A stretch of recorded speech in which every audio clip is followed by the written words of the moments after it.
Amém.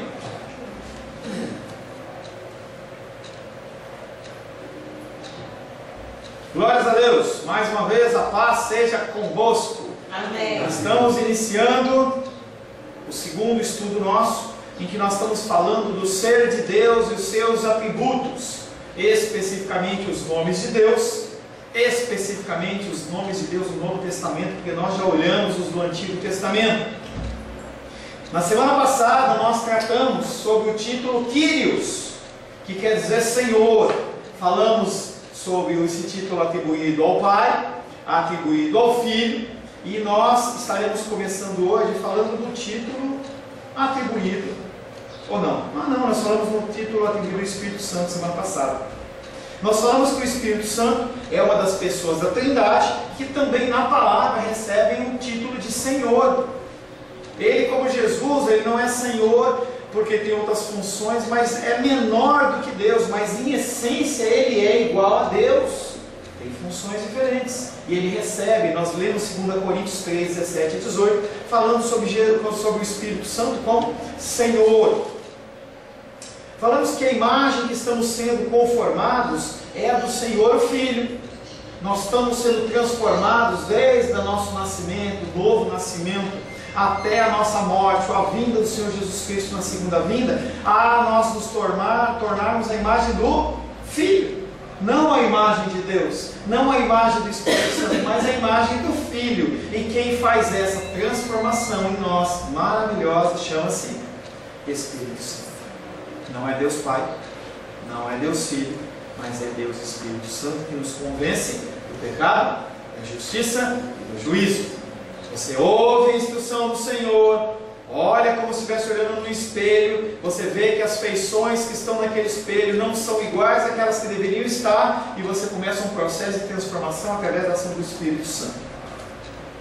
Falamos também na semana passada que esse nome, Kyrios, Senhor, não é bem-vindo, porque nós não gostamos de Senhor, nós queremos mandar na nossa vida. Eu quero acordar a hora que eu quero. Jovens pensam muito isso. Estou morando com o papai, estou morando com a mamãe. E aí o que acontece? Eu quero sair, quero voltar de madrugada, eu quero fazer isso, eu quero acordar de tarde. E aí você chega e fala assim: quando eu tiver 18 anos, eu vou sair de casa e eu vou fazer o que eu quero. Quando eu sair de casa, eu gosto muito de olhar a geladeira. Eu vou lá, olho como se fosse uma televisão, mas eu já vi bastante isso. Eu vou lá, entro na cozinha, abro a geladeira e fico olhando. E olho, não quero nada, mas eu fico olhando e fecho. Quando eu estava na casa do meu pai, ele olhava para mim assim: você está pensando, lá não é sede, né? Lá é Eletropaulo. Você está pensando que eu sou sócio da Eletropaulo? Fecha essa geladeira, menino. E eu falava: quando eu tiver minha casa, eu vou querer abrir a geladeira e vou ficar olhando, porque quem paga a luz sou eu. Nós não gostamos do título de Senhor. Não gostamos.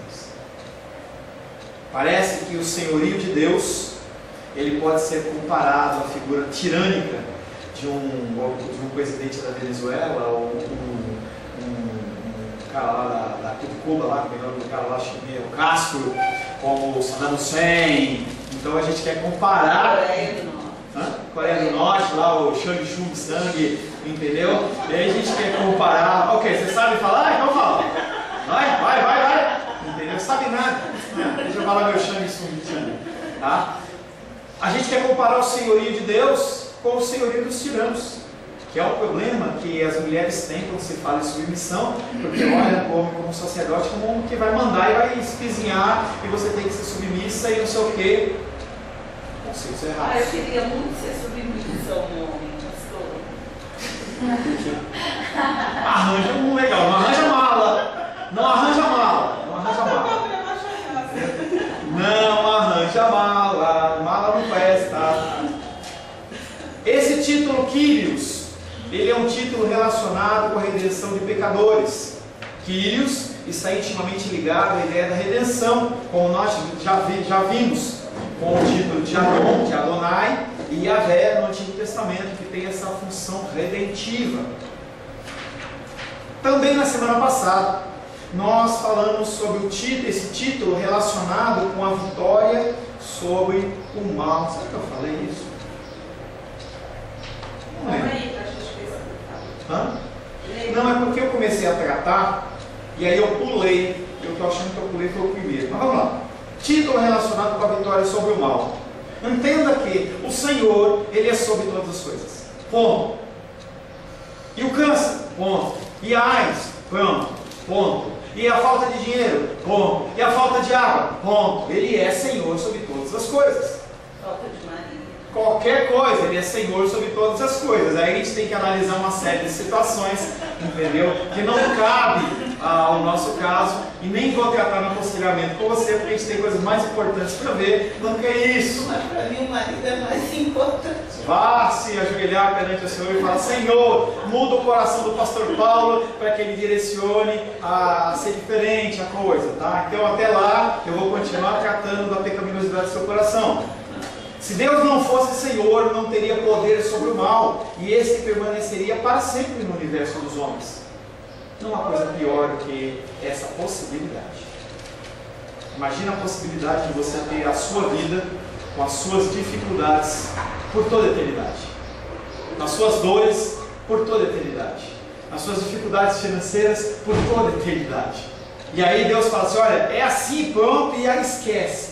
Você sem esperança. Falamos também sobre a glorificação de todos em relação à figura de Cristo. Os que pertencem a Deus, os que não pertencem a Deus, os seres celestiais, sejam anjos, sejam demônios, todos eles vão se render ao senhorio do Kyrios, o Senhor. A vitória do Kyrios sobre o mal é de grande consolação para os crentes que agora sofrem e que ainda sofrerão por causa do nome de Cristo. Qualquer sofrimento que você venha a passar pelo nome de Cristo, você vai ter a esperança de saber que Ele está no controle. E nós lemos Romanos 8,18, trazendo como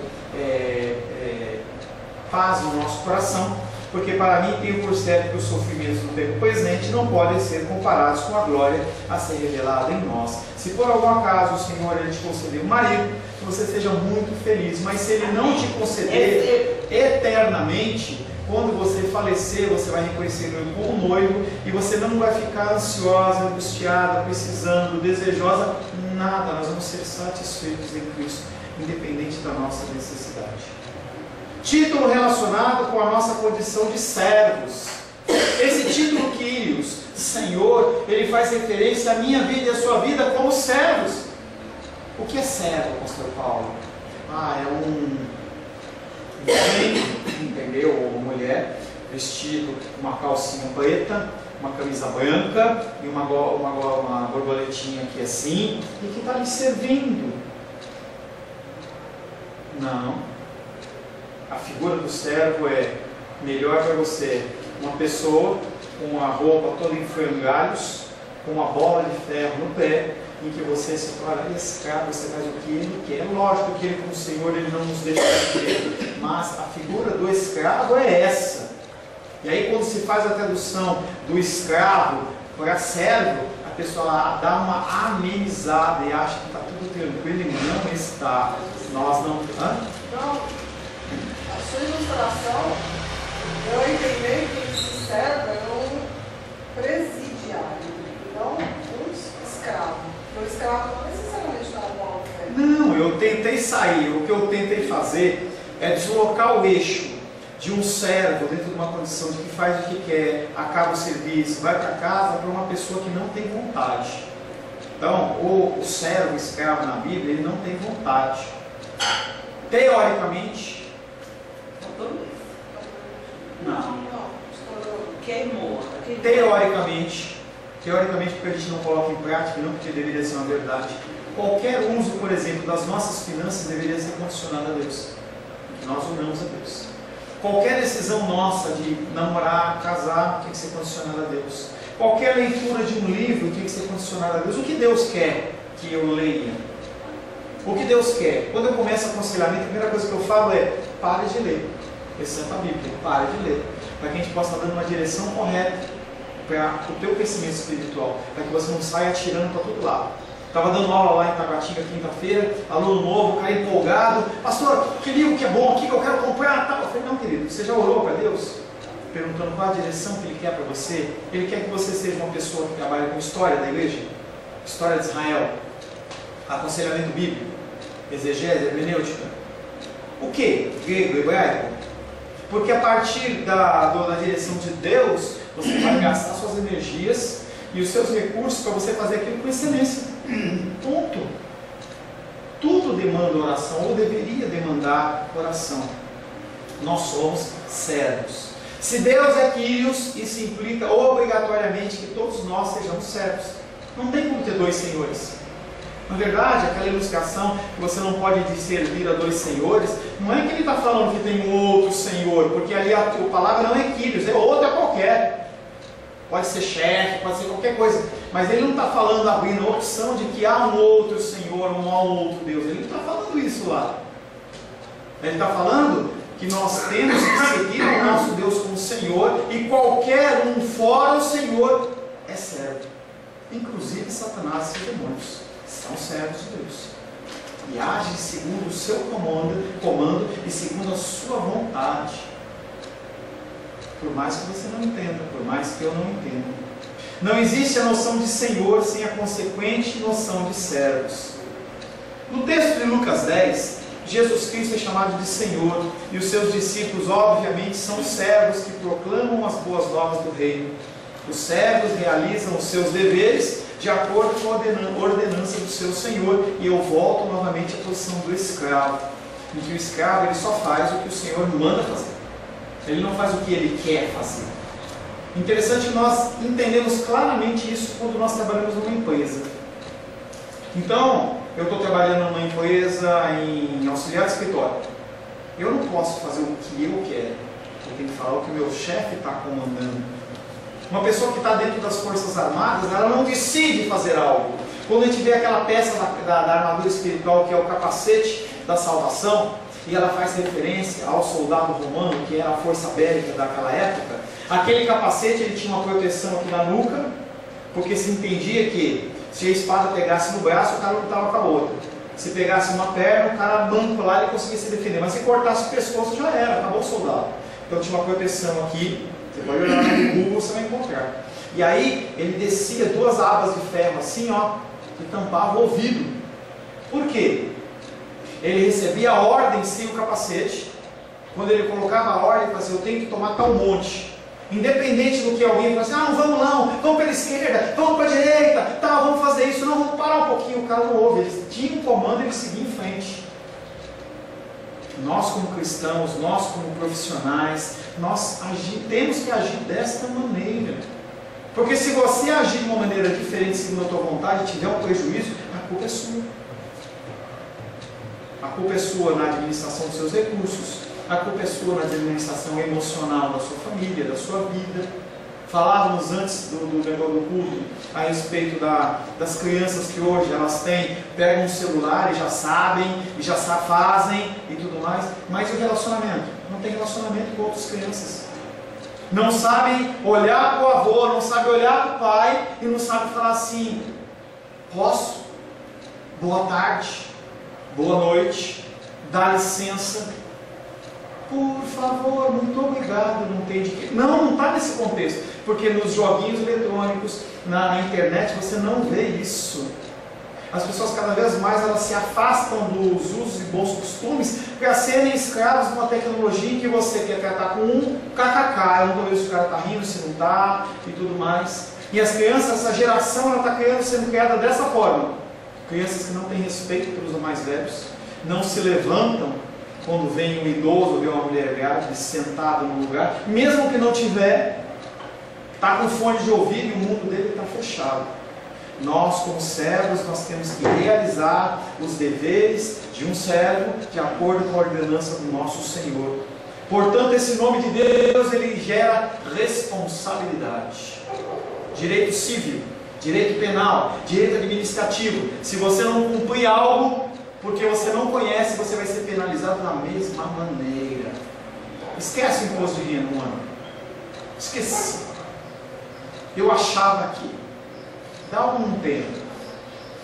Se você não for pego, tudo bem.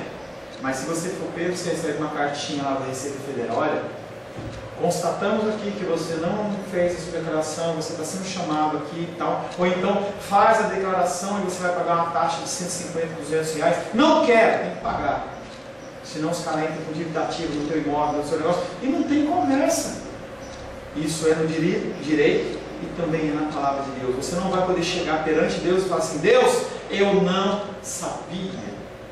Porque Ele não vai te cobrar de algo que você não teve acesso. Ele só vai cobrar do que você aprendeu. Por isso que ao que é muito dado, Ele não vai requerir algo que Ele não te deu. E aí você vai pensar em julgamento a nível de planeta Terra. O julgamento de uma pessoa que tem acesso à Bíblia, não vive numa Coreia numa perseguição, não vive na China numa perseguição, não vive no meio do mato, vai ter um julgamento diferente do seu, porque ele teve acesso muito menos do que o seu. E aí aquele que é muito dado, muito é requerido. Mas ele não vai te cobrar nada. Mas naquele dia ele não vai chegar e falar assim: Deus, desculpa, eu discordo. Eu nunca ouvi falar disso. Ele vai te mostrar. Se vai ser DVD, se vai ser... As pessoas têm as ideias, né? Vai ter um DVD, vai ter um telão, eu não sei, eu sei que você vai ser. Portanto, esse nome de Deus, ele é responsabilizador e ele nos leva à necessidade de obediência. Quando os cristãos entendem que são servos de Deus em Cristo, então estão prontos para saber que a vontade de Deus é final na sua vida e ponto. Esquece livre-arbítrio. Quem manda é Deus. Senão você é Senhor também na sua vida. Quem manda é Ele. É Ele que ordena. A coisa vai culminar na condição que Ele quer. O que vai acontecer no meio, aí é outra coisa. Se não vai atrapalhar, Ele deixa que você case com um mala ou uma mala. Ele permite que você tome suas decisões erradas, mas em algum momento da sua vida Ele vai fazer a correção para que você chegue naquele ponto que Ele ordenou. Acabou, é assim, pronto. Não concordo. Azar seu. Ele é um Deus todo soberano, que criou todo o universo pelo poder da sua palavra, e Ele não deve justificativa a você nem a mim. Ele faz o que Ele quer. Interessante que nós conseguimos reconhecer isso tão fácil. Essa Bíblia é minha. Se é minha, se é de Ele quiser pegar, eu tenho que pedir desculpa. Desculpa não, pedir por favor. E por ser minha, eu falo: eu não quero que você escreva nela. E ela não vai escrever nela. Porque eu sou o Senhor da minha Bíblia. Agora, quando Deus comissiona, não é não, isso é o que eu quero. Aí, quando é para nós, é fácil, né? Quando é para Deus, não. Quando os cristãos entendem que são servos de Deus em Cristo, então estão prontos para saber que a vontade de Deus é final em sua vida. Como servos que somos, lutemos para conhecer mais e mais a vontade de Deus através da leitura da palavra. Não tem outra saída. Você tem que ler a palavra. Você pode ler livros, você pode assistir pregações, mas se você não tem comunhão com a palavra, você no seu devocional, como servos que somos, lutemos para conhecer mais e mais a vontade de Deus através da leitura da sua palavra, para termos comunhão com os outros servos e para servir uns aos outros. Como que eu posso servir a vida do irmão Cláudio se eu não conheço a palavra que está dizendo que eu sigo? Vou falar uma coisa agora, vou falar à noite também, porque à noite não tem gente que não está aqui. Até comentei com a Edilene. Eu estava muito feliz que eu fui convidado para dar um curso de Antigo Testamento lá em São Luís do Maranhão, dentro de um projeto que tem lá. E aí o combinado era que no começo de dezembro, uma quarta, quinta, sexta e sábado, eu estaria fazendo essa ministração desse curso, que é algo que eu já dou aqui em Taguatinga. E está tudo certo. Quando foi na segunda-feira, eu encontrei com um professor que foi dar um módulo lá, e aí ele falou para mim assim: acabei de chegar. Eu falei: como acabou de chegar? Ele falou: não, quando você vai dar esse curso lá, você volta quando tem, e no caso, como tem pouca saída de São Luís do Maranhão para Brasília, eles cancelaram os voos diários. Então vai ter voo só na segunda-feira, ou então numa madrugada ou numa virada. Então eu estaria chegando aqui, provavelmente, na segunda-feira. E aí meu coração se endureceu na hora. Eu falei: por que eu vou deixar a minha igreja para dar a escola dominical para aqueles que o Senhor comissionou e vou para São Luís do Maranhão, só para ficar contentinho? E o culto da noite? Eu posso até colocar o Sebastião ou o Paulo, mas e como é que fica? Aí na outra semana, teoricamente, a gente está programando fazer a nossa viagem de fim de ano de 15 dias. E aí eu fico um mês longe de vocês. Aí eu não aguento. Nem eu. O que acontece é que o Senhor, Ele endureceu o meu coração, e por mais que eu quisesse, eu não cedi à minha vontade. Eu tenho certeza que se eu falasse para vocês isso, não, pastor, vai, entendeu? Vai, mas meu coração se fecha. Por quê? Porque eu sei que eu tenho uma obrigação. E se Deus mandasse? Ao contrário, também seria verdadeiro. Mesmo que o meu desejo fosse, eu teria que obedecer. Como servos que somos, lutamos para conhecer mais e mais a vontade de Deus através da leitura da sua palavra, para termos comunhão uns com os outros e para os servirmos como servos. Como é bom ver o irmão Cláudio andando direitinho, hein? Quarta-feira ele estava tupicando, isso está bem, é bênção de Deus, hein, irmão Cláudio? Amém. Quando fazemos essas coisas, nós somos servos obedientes. Por isso que Jesus Cristo, quando estava sendo batizado, aquela voz do céu, falou o quê? Eis o meu Filho amado, em quem me comprazo, em quem me alegre. Monte da Transfiguração. Pedro fala, vamos construir a tenda, vamos fazer isso, vamos fazer aquilo outro. Aí a voz vem do céu. Ouvi o meu servo, o meu filho, ele faz o que eu estou mandando. É disso que a igreja precisa. E é por isso que nós ansiamos, ou deveríamos ansiar. Se você conseguir cumprir no teu coração as premissas, as ordenanças de Deus, você vai ser a pessoa mais feliz na terra, mesmo sem um marido. Amém. Não é algo natural. Por isso que o apóstolo Paulo falava, sei ficar com dinheiro sem dinheiro, saúde sem saúde, preso solto. Não era algo que ele dava da boca para fora, ele tinha a suficiência dele em Cristo, algo que eu não tenho, ninguém tem, mas a gente tem que caminhar para lutar cada vez mais ser satisfeito. Mulher sem mulher. Pelo contrário, ele falou assim, se abstenha da mulher e vai servir o Senhor.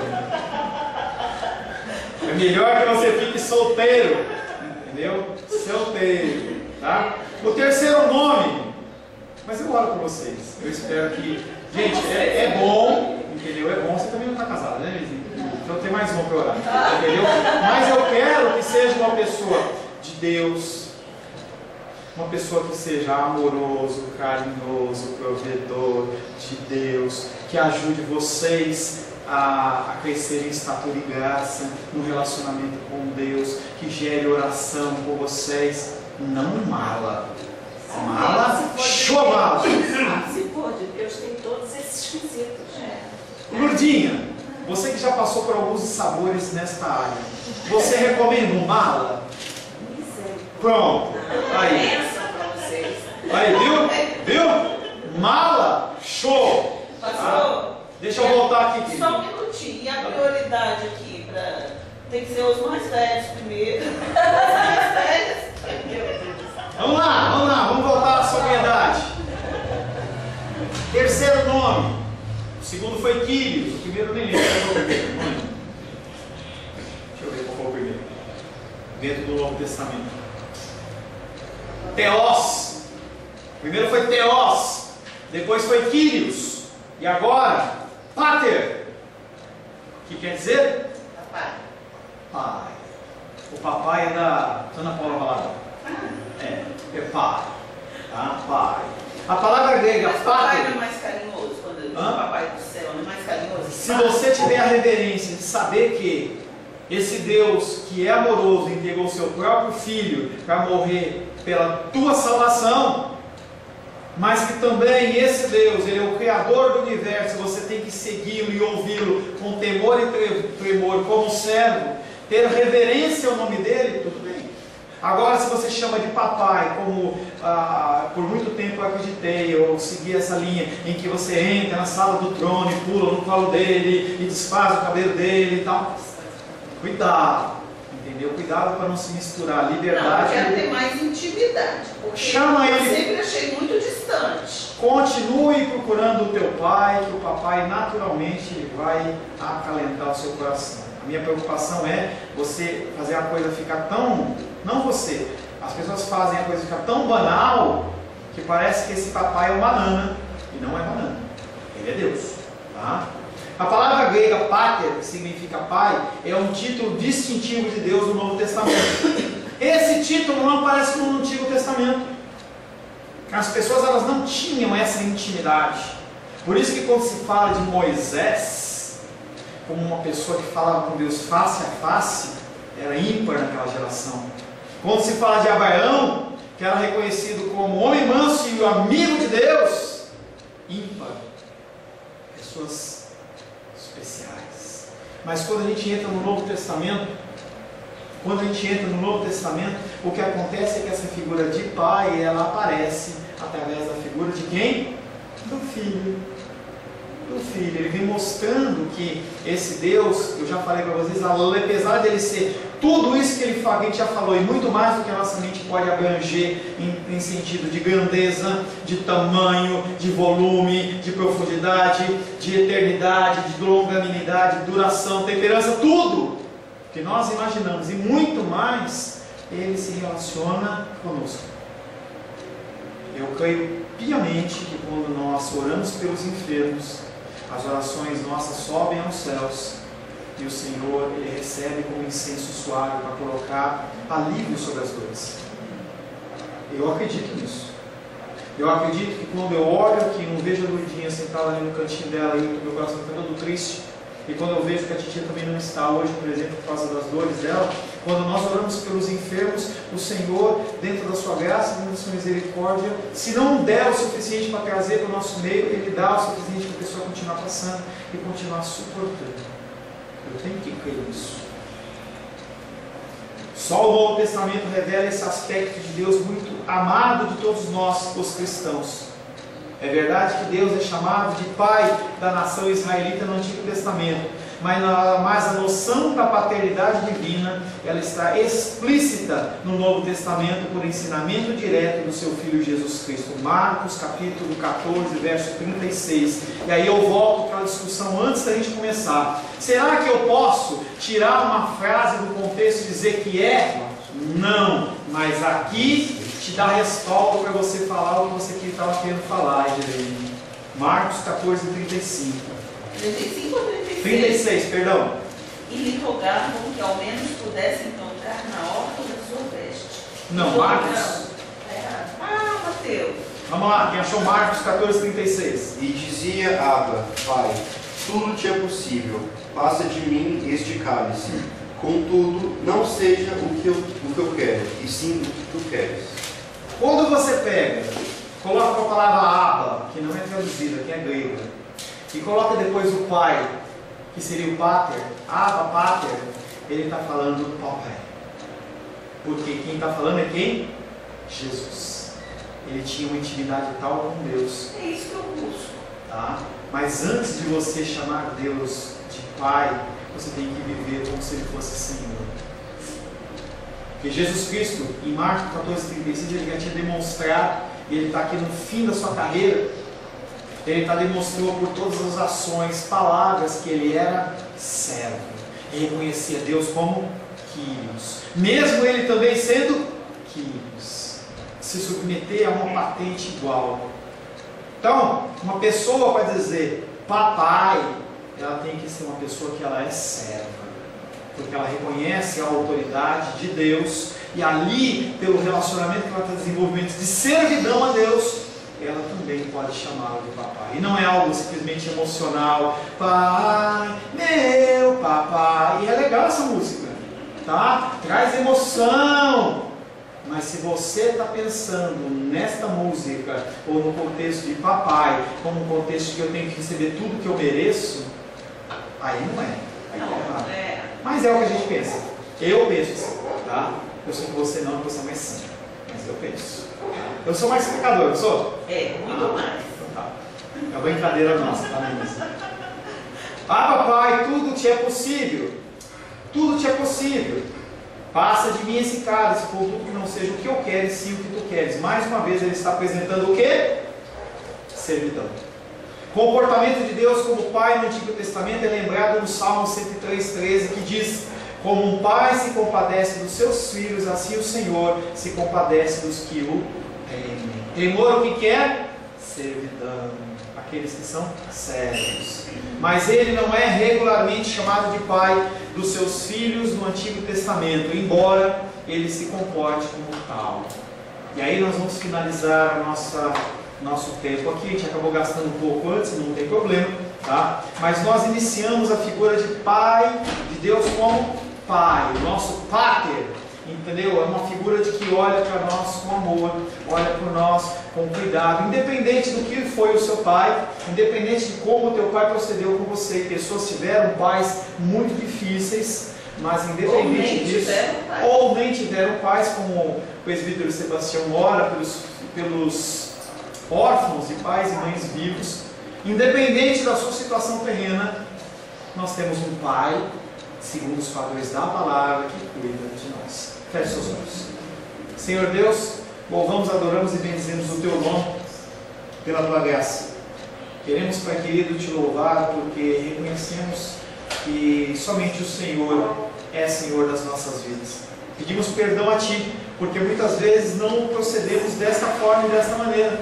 E acabamos, Pai querido, por achar que nós somos senhores e donos das nossas vidas, dos nossos recursos, das coisas, Pai querido, que nos circundam. E na verdade, o Senhor é o Todo-Poderoso sobre todas as coisas.